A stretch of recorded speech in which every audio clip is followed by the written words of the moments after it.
other visions also come, which are more to do with the core of the body of knowledge, which is then also called Buddhi, the cosmic intellect. There you are also witnessing some things, maybe of a more abstract nature, and you are gaining a certain deep understanding of some things. So there you are learning more. The basic things actually that you find then in yoga books also, about everything really being all one, for example, and other things like that, and more specific also about how different kind of energies exist and have certain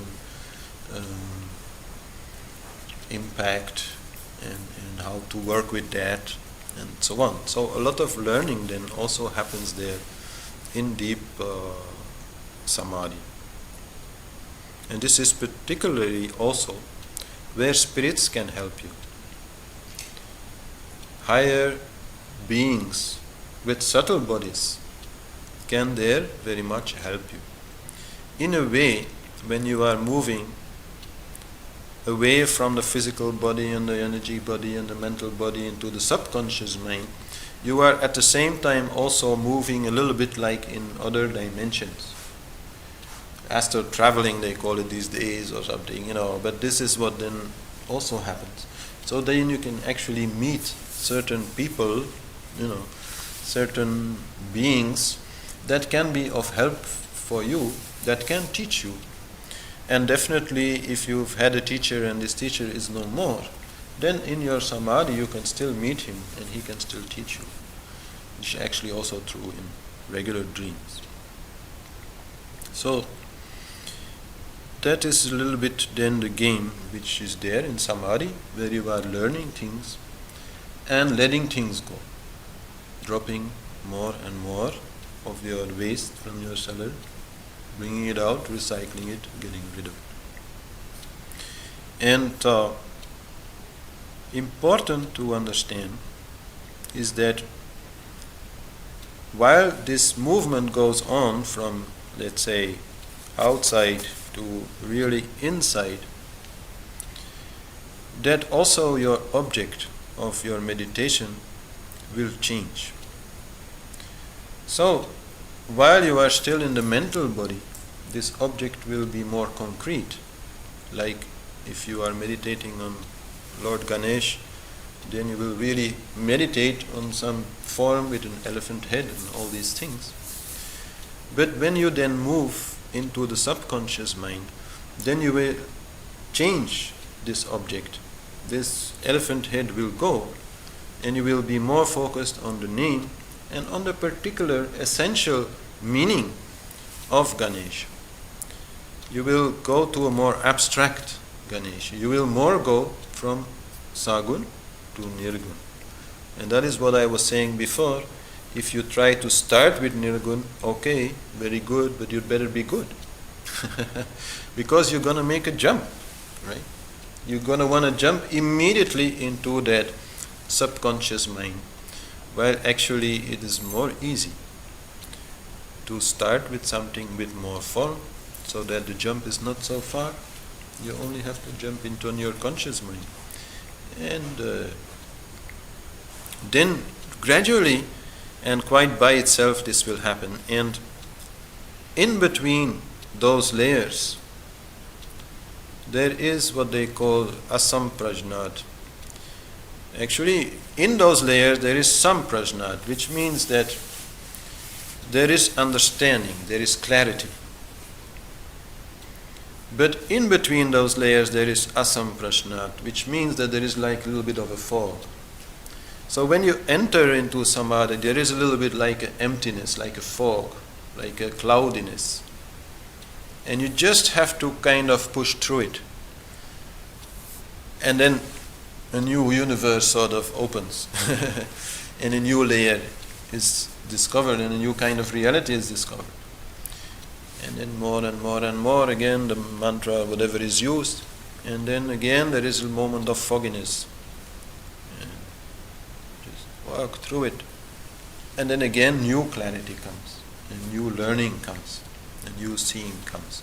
So this is how you actually move in Samadhi. So no problem to experience a little bit of fog. I can only describe it really like that. Just know that there is something beyond this wall. Know that there is a beyond. Know that you just go forward, dive into it, seek the end of it, because there is an end of it. It's just a wall, and you just go through it. So that is also what happens. And then before you can actually withdraw even from the energy of Anandamaya Kosh, the most subtle energy, and really merge in this pure consciousness, there is also a big void. I wouldn't even call it a fog. It's a big void. It's called Nirodha. And so that also is something you have to pass, which is not so easy. Especially not if you still have a lot of things calling you back, from behind, asking for your attention. Then this is not so easy. To do it, you first really need to clean out the mess. Then it becomes possible. Then the only way is forward. And what is then said is that at that time, the consciousness, the self, will move into the corpus callosum, which is a Latin name for what the scriptures call the cave of the bumblebee, the hollow cave in between the two brain hemispheres. There is a place called the corpus callosum. So consciousness will move there, you could say, out of the brain. So there will be this void, and there it can find itself. There really it can be limited only to itself and have no more interference of the energy. This is just a little bit maybe a way to explain or understand it. What happens, as I say, when you are playing that game, you don't have so much use to all this understanding, right? Because that just takes you out of it.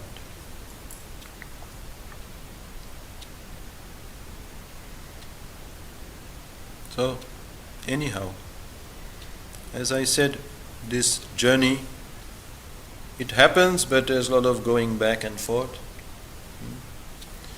But whenever you really are a little bit in a quiet state, nothing much happening, then you will experience the self, Sat Chit Ananda. So you will know the basic truth, Sat.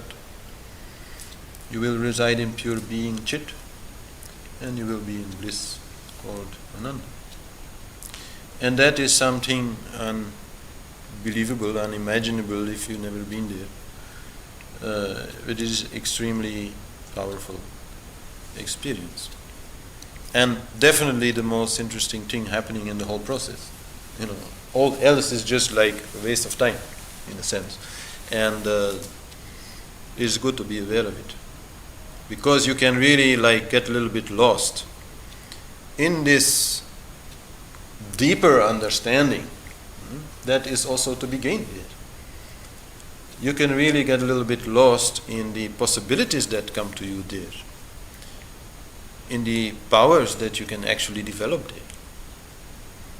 So I a little bit need to explain also about that.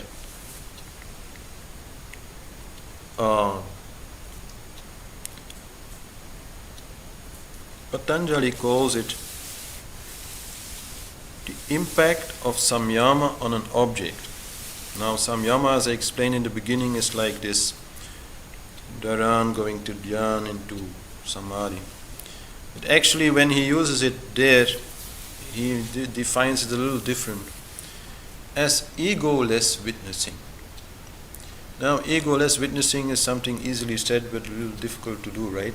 Because it goes quite beyond, the more gross forms of the ego.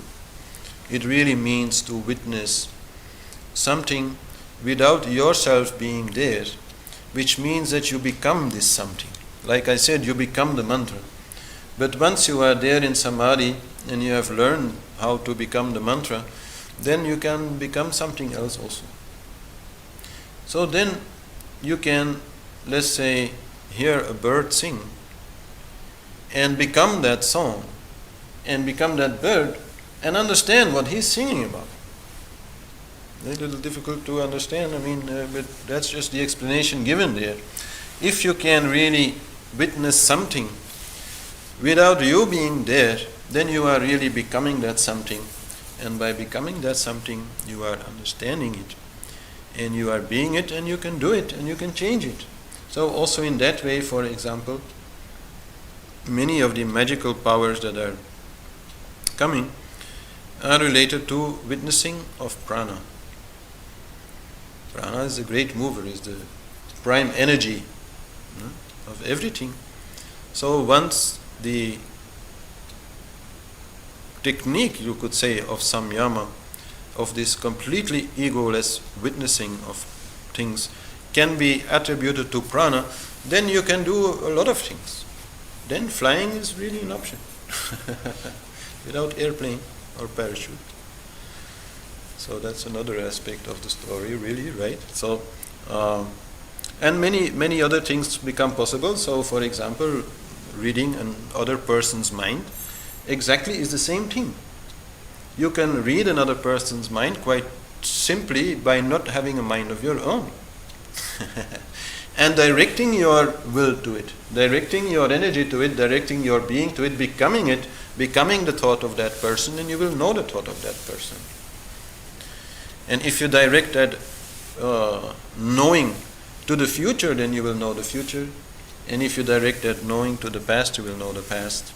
And so in this way, all these magical things become a little bit more easy to understand, although of course we call them magical because they are very difficult to understand. So I'm not saying this way we can understand them, but a little bit we can have an idea where all that comes from. But of course all this is just a game, right? It's another trap. We already have airplanes. Why do you want to fly? You already have a lot of things going on in your own mind. Why do you want to read anybody else's mind? Right? It's only ego. So it's just another trap. And don't underestimate this trap. It's already very difficult not to have a big ego, even though you are just a normal person. If you become like a supernormal person with special powers, it's a lot more difficult not to develop any ego, of course. Not to get attached to that. And then definitely if you think that having these special powers is going to be useful to help everybody. That's maybe the biggest trap of all. Because there also, of course, if you are using the same power of seeing, of egoless seeing on things like disease, on prana, on healing with prana and so on, you will learn a lot of things. You will become a great healer. And I'm not saying that is a little bad or something, but I'm just saying it's another hang-up. It's another attachment. It's another job also. Right now you may be thinking, oh, he's talking about Samadhi, but I really don't have the time to meditate more than half an hour a day because I already have so much to do. So, but if you are becoming one fantastic healer, then you're going to have a big queue in front of your house of people who need your attention, and then, how are you going to move forward in your Samadhi? So, you have to understand this, that there's a lot to learn there, and I'm not saying you should not learn it. If you can find amusement in learning about, history or something by reading a book, then why not find amusement in these things? That's also nothing wrong. But you have to understand that all this is the same as everything else. It'll be like fun for a while, and then after a while it'll just become a bore, like everything else. So don't get too attached to it. And I must say that my teacher Hari Johari was very, very strict on that, and definitely he had developed many powers but he didn't want to talk about it, he didn't want anybody to know about it, and he would use them as little as possible, only when he felt he had no other alternative, because it was quite basically his dharma to use it. If something is needed and you can offer it, then it is your dharma to offer it. So that he would definitely do, but he would try as much as possible, nobody would know, and definitely did not want to explain much about it, or certainly not advertise it. Right. So this is a little bit how I was, you could say, raised in this subject.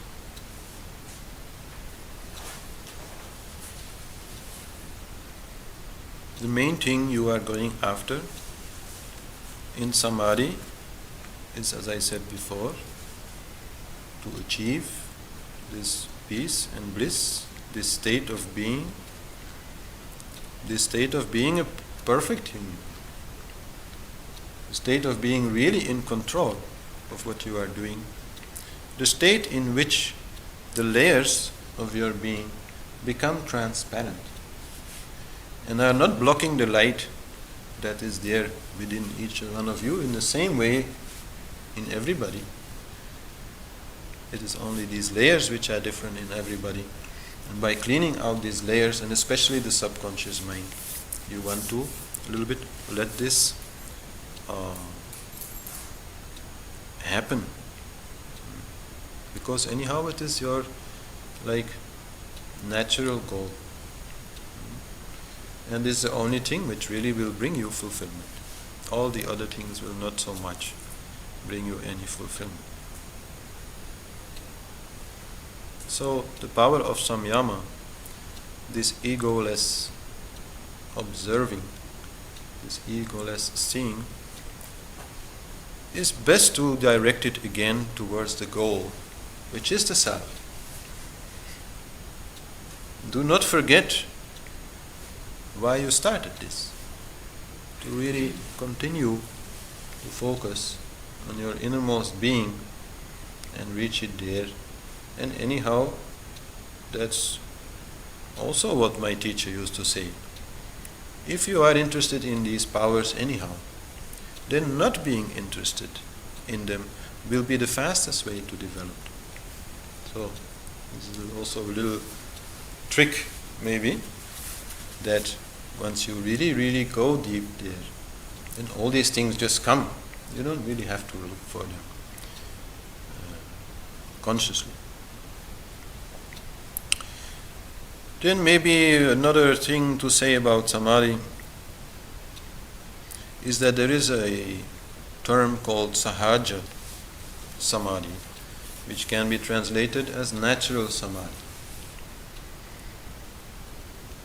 It's a little bit a difficult terminology because it actually means that you are in Samadhi while you are actually walking around, talking, eating and all these things. So your Samadhi has become natural.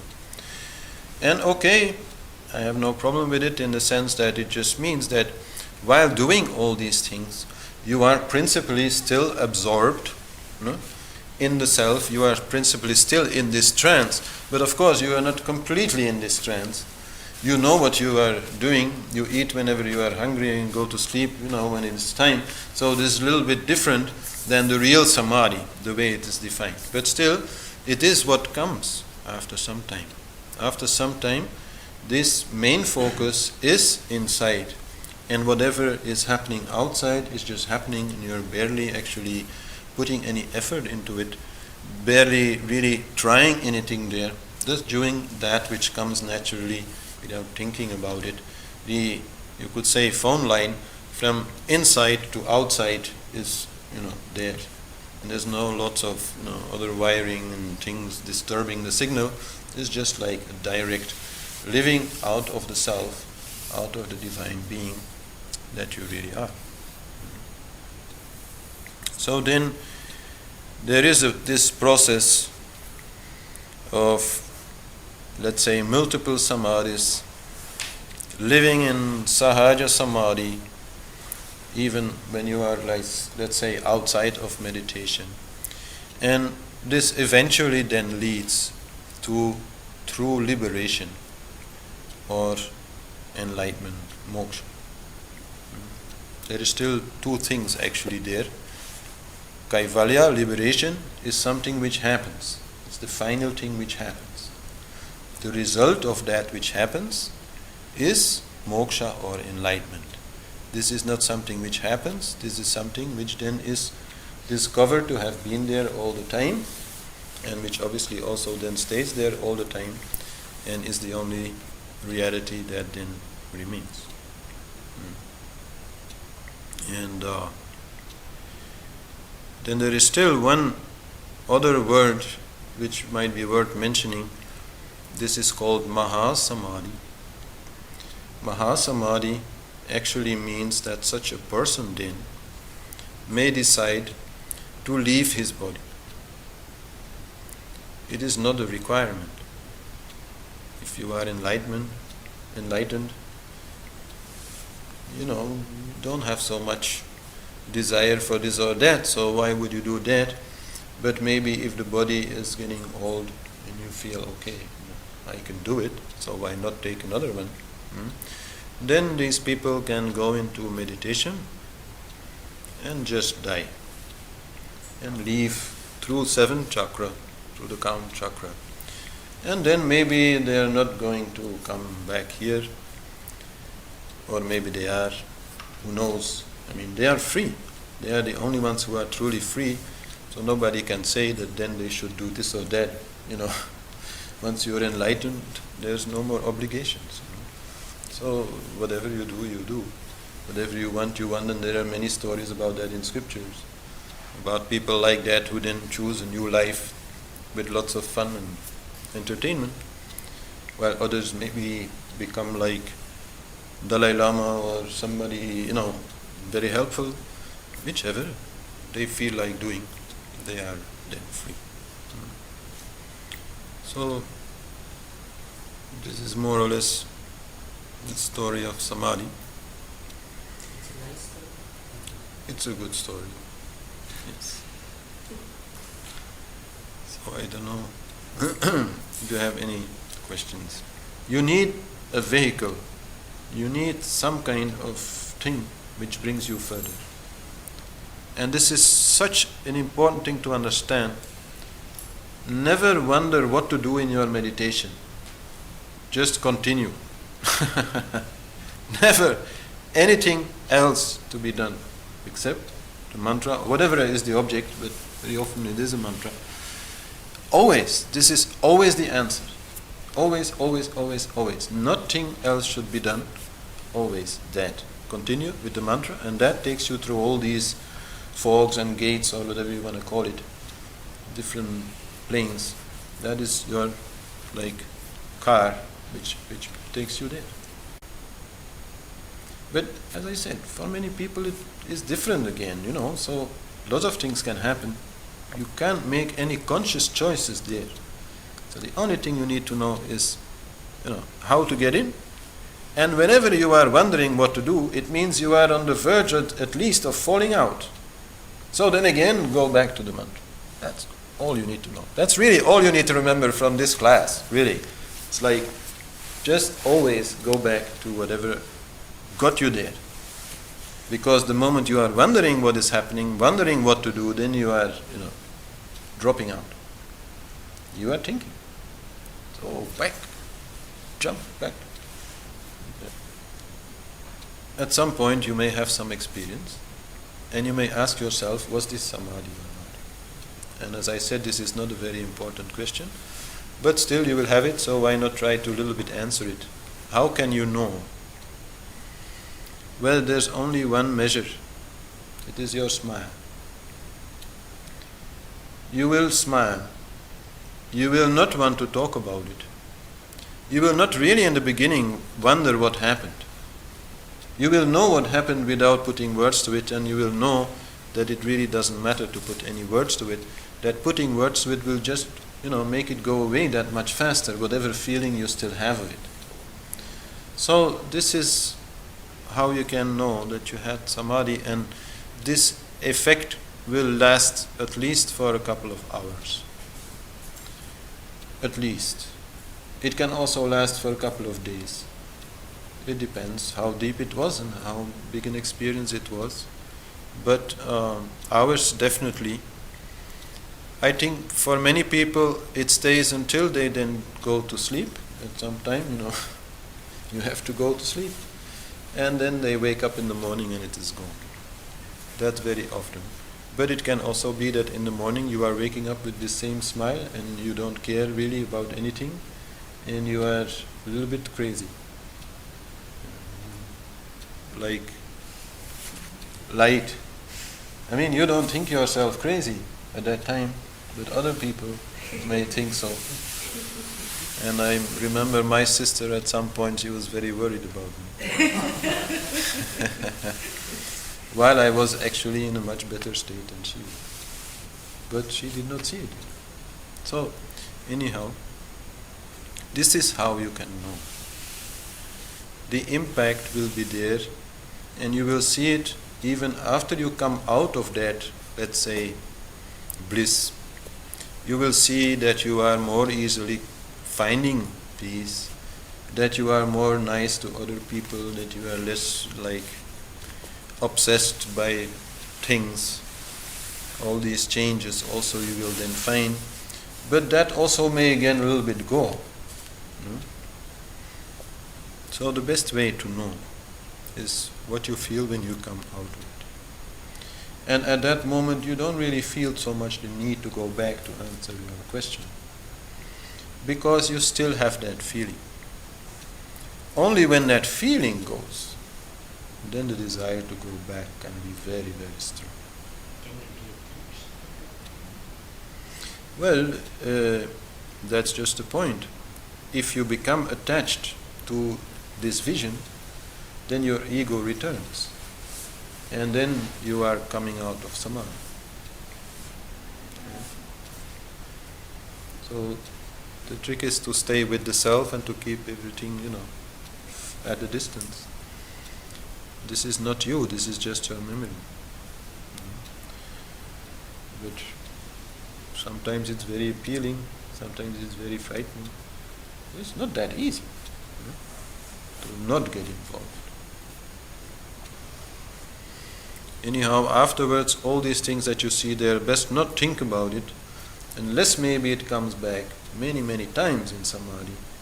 And you may think about, maybe I can solve it by doing something in life. Like, one of the things which is probably the most difficult to get rid of is situations in which you are feeling guilt.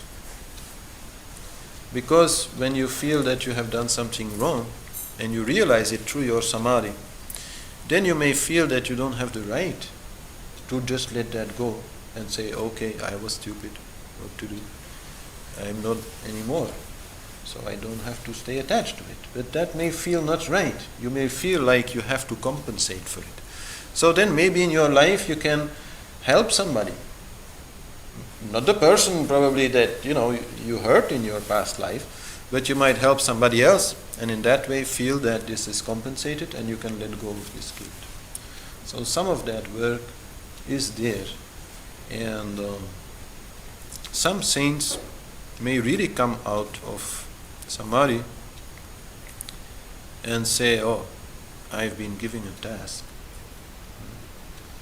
to maybe, set up a hospital or do something like that for humanity. And this is something like that. And they have given themselves this task. Or maybe in, communication with these spirits or other, beings that are helping them, they really have been giving the suggestion at least to do these things, to solve that guilt and get rid of it. And that way clear out that part of their subconscious mind. So, all right, I think it's time to stop. I actually have to pick up my mother at 3 o'clock this night in the airport of Ostend, so I shouldn't stick around too long. So I can get a little sleep before I go there and pick her up. Thank you. Thank you also.